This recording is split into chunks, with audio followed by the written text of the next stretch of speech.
is this thing about net zero. It was the Conservatives in 2019 who put net zero into law. They said it had to happen by 2050. Everybody said, OK, yeah, we can do that. 6 years later, it's the Conservatives who are now saying that that's an impossible dream and it would ruin us. Do we think that Keir Starmer secretly agrees with Kemi Badenoch on this? Well, if he does, he'll have a huge cabinet resignation in the form of Ed Miliband, the Climate Change Energy Secretary, who's almost like a zealot on this policy. No, I don't think... if he does privately, there's going to be no Labour change. This is Kemi Badenoch jumping ahead of her own policy review. They're announcing a major review of policy today. I think people will be relieved because it is unrealistic. But is she right when she says that there's no plan? I mean, that's her fundamental point. She says we cannot see any kind of plan to get us to net zero by 2050. It's just a kind of a pious hope. When she was business secretary, she was implementing a plan, and that was all cars going to be at electric or dual electric and she said she fuel. spoke against it when it was discussed in the Commons. She was implementing it when she was business secretary, right. and the car industry isn't a problem now because if they don't set, I think it's 28% of cars. If you're a manufacturer, and 28%, I think it's 28% of the cars you sell on electric, you get hit with huge fines. That was her policy. So I think. I'm just laughing at her because she's thrashing. She's thrashing around. Getting electricity produced by renewable sources will make it cheaper in the long run and more secure. Yes, not just the environment, but it is better. We've got to get off. We've got to get off oil and gas. Yeah, but Kevin, your point prohibitively expensive now. The long term. Exactly. It's all, the long term. Currently, we face pressure right now. I just want to... 25 years is long term. Yeah. Look. Yeah, yes, Your exactly. mum trying to pay her energy bills right now. She's not interested in net zero. So let me put to you what Kemi Badenoch says, because it's important. She says she doesn't say it with any pleasure. She doesn't have some ideological desire to dismantle it, and that we must do what we can to improve our natural world. But she says, I says this because anyone who's done any serious analysis knows net zero 2050 can't be achieved without a serious drop in our living standards or by bankrupting us. Yeah. And I wonder whether she's shining a light that Ed Miliband perhaps is accused of not shining, which is that the long-term efforts are going to require so much money now that the threat from Russia and what's happened in Ukraine and where we get our energy from is putting in enormous financial pressure on us when we do have North Sea oil, of course, and we know that, you know, licences... Most of it's pumped out. Production is a lot lower than it used to be. The reason our electricity bills soared, our power bills soared, and the government then had to spend a fortune on subsidising consumption, while we also suffered at the same time, is because we rely on gas and oil. They are internationally traded, and somebody like Putin, acting the way he did in Ukraine, can send those prices soaring, and that's hurts us. The price of solar and wind power didn't go up.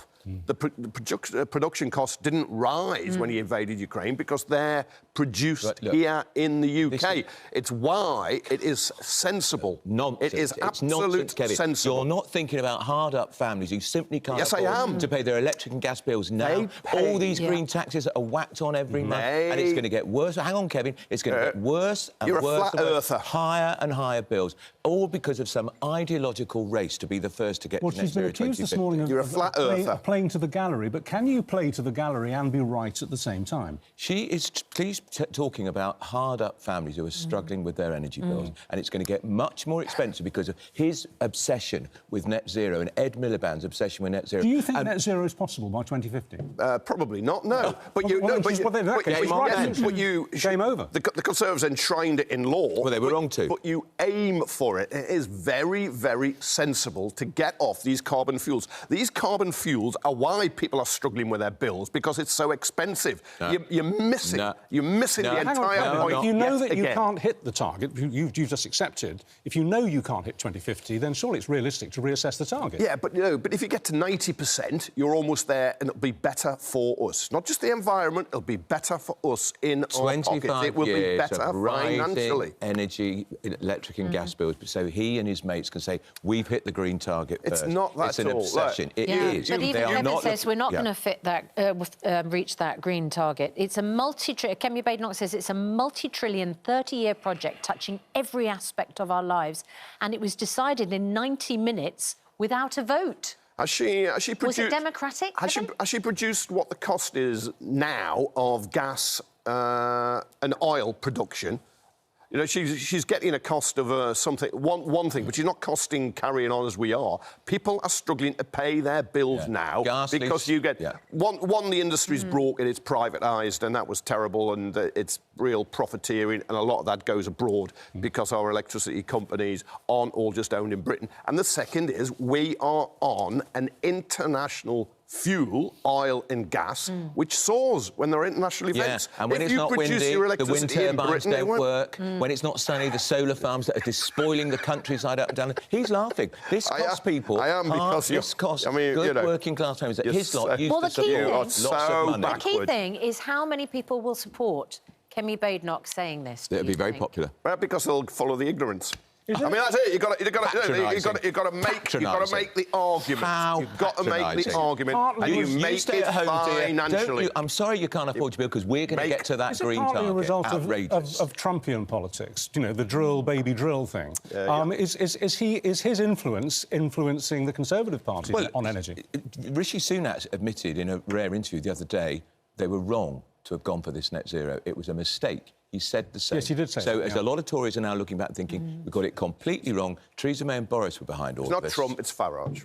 That's what she's worried about. She's, again, looking to the right of her party on everything from migration to energy to so-called woke issues. She's freaked out by him. Yesterday, he unveiled 29 councillors that have defected. None of them standing in by-elections, as I could see, but he's got 29 councillors have defected. They've defected over a period of time.